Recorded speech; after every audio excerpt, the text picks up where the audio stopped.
Hello friends, Shri Swami Samarth. मी श्वेता तुमचे सर्वांचं अगदी मनापासून स्वागत करते. तर आज आहे रक्षाबंधन. तुम्हाला सर्वांना माहितीच असेल की बहीण आपल्या भावाच्या हातावरती आपलं प्रेमाचं प्रतीक म्हणून एक धागा बांधते आणि तसंच आपला भाऊ आपलं आयुष्यभर रक्षण करेल असा मानणारा हा दिवस म्हणजे रक्षाबंधन. तर सर्वांनी साजरा केलाच असेल. कधी कोणी बहिणी गेल्या असतील माहेरी, तर कोणाचे भाऊ घरी येणार असतील. तर माझंसुद्धा भाऊ घरी येणार आहे आणि आता मी सकाळीच लवकर तयारीला लागलेले आहे. नेहमीप्रमाणेच उंबरठा लेपन करून घेतलेलं आहे, रांगोळी काढलेली आहे. अगदी छोटीशी रांगोळी काढली आहे कारण बाहेर जास्ती जागा नाही आहे माझ्या इथे रांगोळी काढण्यासाठी. तर ती रांगोळी काढून झालेली आहे आणि प्रत्येक मुलीला म्हणजे प्रत्येक बहिणीला आपल्या भावाच्या येण्याची ज्यावेळेस कळतं ना की आपला भाऊ येणार आहे, तर खूप सारी तयारी करायला घेते, हो की नाही. तसंच माझं काहीसं झालेलं आहे आणि मी आता सुरुवात केलेली आहे. रांगोळी वगैरे काढून झालेली आहे माझी आणि आता मी भाजीची तयारी करून घेते आधी आणि मग पूजेला तयारी करणार आहे पूजेची. तर पहा, मी इथे कांदा थोडासा परतून घेणार आहे. थोडासा लालसर परतून घेतलेला आहे. पलीकडच्या साईडला मी मटार शिजत ठेवलेला आहे, तो शिजवून घेणार आहे. आणि आज मी भाजी करणार आहे ती म्हणजे मटर पनीरची. आपण जशी लग्नांमध्ये वगैरे बघतो ना, तशा टाईपची ही मटर पनीर मी करणार आहे. तर पहा, थोडक्यातच अगदी मी शॉर्टमध्येच दाखवणार आहे की आता हे जसे मटार ब्लांच करून घेतलेले आहेत, उकडून घेतलेले आहेत आणि त्यानंतर कांदा पण परतून घेतलेला आहे. तसंच खाली टॅमॅटोसुद्धा मी चिरून घेते आहे आणि टॅमॅटोची प्युरी करून घेणार आहे. पण त्यामध्ये पहिल्यांदा मी लसूण आणि आलं टाकणार आहे. तर हे झालेले आहेत मटार, याचं पाणी काढून घेणार आहे आणि हेच मटार लगेचच थंड पाण्यात टाकून घ्यायचे आहेत. नाहीतर मग काय होतं, वाटाणे जे आहेत ना हे असे सुरकुतल्यासारखे होतात. वरची जी स्किन असते ना मटारची, ती सुरकुतल्यासारखी होते. तर थंड पाण्यामध्ये काढून घ्यायचे. आता ह्या टॅमॅटो जे चिरलेले होते ना, याच्यामध्ये मी लसूण आणि आलं टाकून हे बारीक पेस्ट करून घेणार आहे. जर तुमचे टमॅटो तुम्हाला असं वाटत असेल आंबट आहेत थोडे, तर त्यामध्ये आपलं दही घाला थोडंसं. तर त्यामुळे काय होईल, म्हणजे आंबट होणार नाही टॅमॅटोची प्युरी. तर हे दही घातल्यानंतर पहा, पेस्ट करून झालेली मी ती काढून घेतलेली आहे. आणि त्यानंतर आता कांदासुद्धा बारीक करून घेणार आहे, कांद्याची पेस्ट करून घेणार आहे मी.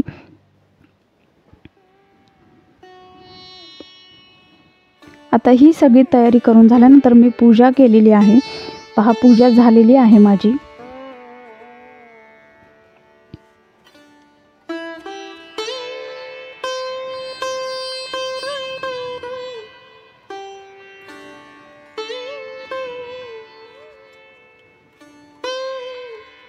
आता मी तयारी करते आहे. पहा, मी कशाची तयारी करते आहे. तुम्ही थंबनेलमध्ये पाहिलंच असाल की मी राखी पौर्णिमा करण्याआधी मी पहिले काय करते, कुणाला राखी बांधते. तर पहा, मी हे ताट पण सजवलेलं आहे. पूजा पूर्ण झालेली आहे माझी करून आणि आता पहा, मी राखी बांधणार आहे. तर माझी आईसुद्धा पहिले देवांची पूजा करायची आणि मग पहिले देवांसमोर राखी ठेवायची. तर मी सुद्धा म्हणजे मलासुद्धा तीच सवय आहे. फक्त मी काय करते की मी स्वामींना राखी बांधत असते. स्वामींनाच मी सगळं काही मानते. पहिले आई वडील भाऊ बहीण काय जे काही असेल ना, ते सगळं स्वामींनाच पहिले मानते. तर पहा, मी इथे सगळी तयारी केली आहे. स्वामींचं ताट ओवाळण्यासाठी सजवलेलं आहे आणि जसं आपण आपल्या भावाला ओवाळतो तसंच मी स्वामींना देखील ओवाळून घेणार आहे.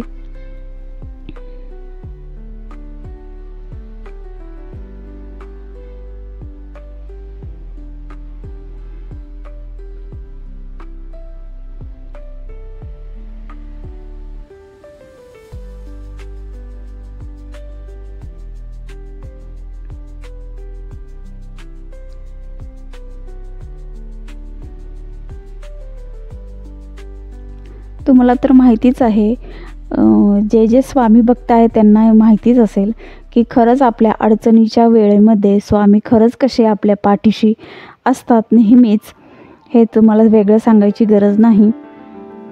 तर त्यामुळे मी त्यांना सर्वप्रथम राखी बांधते.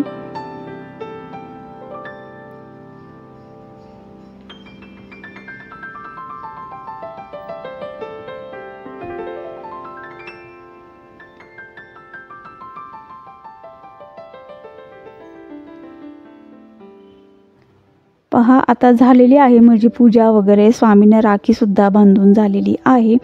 आता मी त्यानंतर पुढची तयारी करायला घेतलेली आहे. पनीर छोट्या पीसमध्ये कापून थोडेसे ब्राऊन करून घेते आणि इथे लक्षात घ्या, हे थोडेसेच म्हणजे हे फ्राय करायचे आहेत आणि मग ते थंड पाण्यामध्ये काढून घ्यायचे आहेत. थोडंसं मीठ टाकून त्या पाण्यामध्ये टाकले ना, तर हे पनीर तुम्हाला अगदी म्हणजे फ्रेश असताना जसे मऊ असतात ना, तसेच फ्रेशच राहतील, मऊ राहतील. भाजी करेपर्यंत म्हणजे ते पाण्यामध्ये ठेवायचे आणि भाजीमध्ये टाकताना मग ते काढायचे, पाणी काढून टाकायचं. त्यानंतर तेल घेऊन थोडंसं त्यामध्ये खडा मसाला घातलेला आहे. तुम्हाला जो हवा तो तुम्ही घालू शकता, तर तो घातलेला आहे. त्यानंतर गॅस बंद केला आणि मग ती टमॅटोची प्युरी घातलेली आहे, नाहीतर मग ती खूप जोरात उडते सगळीकडे. आणि पहा, ही प्युरीला झाकण ठेवून बंद करून शिजवायचं आहे. कुठपर्यंत शिजवायचं आहे तर बघा, अशी दाणेदार अशी पेस्ट तयार होते. याच्यामध्ये हळद आणि लाल तिखटसुद्धा मी घातलेलं आहे लगेच.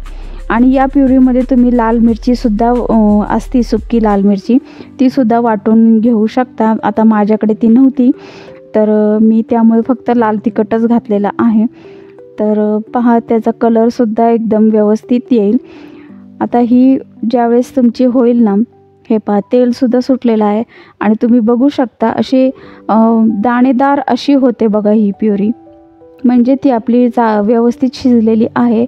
आणि आपला मसाला जो असतो ना भाजीचा, तो सुद्धा असा दाणेदार दिसतो, जसा की आपल्याला हॉटेल्समध्ये वगैरे दिसतो. त्यानंतर त्यामध्ये कांद्याची पेस्ट टाकलेली आहे, तीसुद्धा आपण शिजवून घेणार आहोत झाकण ठेवून.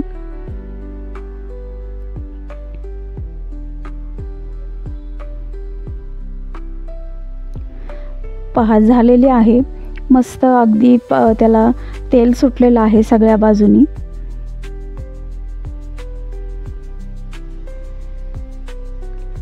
आता यामध्ये आपण जो मटार शिजवला होता तो टाकणार आहे. तो सुद्धा थोडा वेळ झाकण ठेवून तुम्ही शिजवून घ्यायचा आहे. शिजलेलाच आहे पण तो एकजीव व्हावा व्यवस्थित, त्यामुळे थोडा वेळ झाकण ठेवून एकजीव करून घ्यायचा आहे. त्यानंतर पनीर टाकलेलं आहे मी. बघा, पनीरचं पाणी पण काढून घेतलेलं आहे आणि मग आता अलगद हाताने मी ते व्यवस्थित एकत्र करते आहे. थोडंसं पाणी घालायचं आहे, तुम्हाला जेवढी पातळ जेवढी घट्ट हवी आहे त्यानुसार. आणि मग त्यानंतर एकदम लास्टला तुम्ही शाही गरम मसाला जो असतो ना, तो टाकायचा आहे. शेवटी टाकायचा आहे, म्हणजे त्याचा स्वाद अगदी व्यवस्थित राहतो. आणि मग त्यानंतर झाकण ठेवून तुम्हाला जसं हवे तशी भाजी पाहिजे तशी ठेवू शकता तुम्ही, म्हणजे थोडी काय म्हणतो पातळ घट्ट. त्यानंतर मी टाकलेली आहे कसुरी मेथी, टाकलेली होती. आता आपली भाजी झालेली आहे. आणि आता मी जसं व्हिडिओच्या सुरुवातीला तुम्ही पाहिलं की दूध आदल्या दिवशी रात्रीच मी आटवून ठेवलं होतं. बघा, इथे मी तुम्हाला सांगते आहे, जर तुमची सीताफळ रबडी खराब होत असेल आदल्या दिवशी केल्यानंतर फ्रीजमध्ये ठेवूनसुद्धा, तर तुम्ही फक्त दूध साखर टाकून आटवून ठेवा, भरपूर घट्ट करा आणि मग दुसऱ्या दिवशी असं हे करा, सीताफळाचा गर काढून बिया काढून त्यामध्ये मिक्स करा आणि मग ती पुन्हा थंड करायला ठेवा. ज्या दिवशी खायची असेल त्या दिवशी अजिबात सीताफळ रबडी खराब होणार नाही.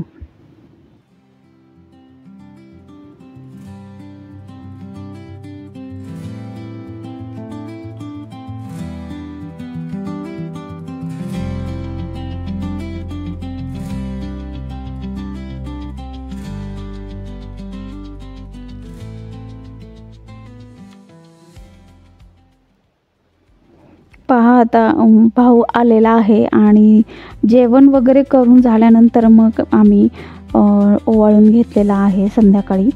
आणि भावाला ओवाळून झालं त्यानंतर आई वडील दोघंही आले होते. वडिलांना सुद्धा मी राखी बांधत असते.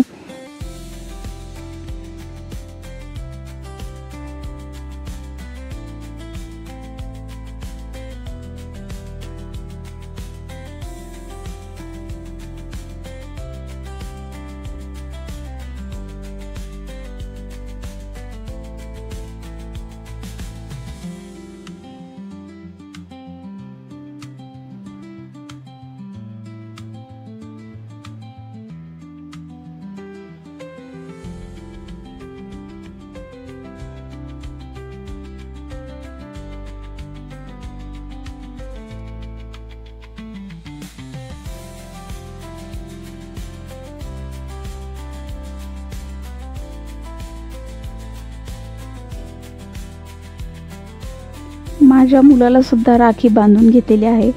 तर ज्यांनी राख्या पाठवल्या आहेत मुलासाठी त्यांच्यासुद्धा राख्या मी बांधून घेतलेल्या आहेत. आणि मम्मीसुद्धा राखी आणत असते, तर त्यालासुद्धा मम्मीने राखी बांधलेली आहे. तर पहा कसा वाटला आजचा व्हिडिओ हे मला नक्की सांगा. आणि व्हिडिओला लाईक, शेअर, कमेंट आणि सबस्क्राईब करायला अजिबात विसरू नका. भेटूया अशाच एका नवीन व्हिडिओमध्ये. तोपर्यंत सर्वांना थँक्यू अँड बाय.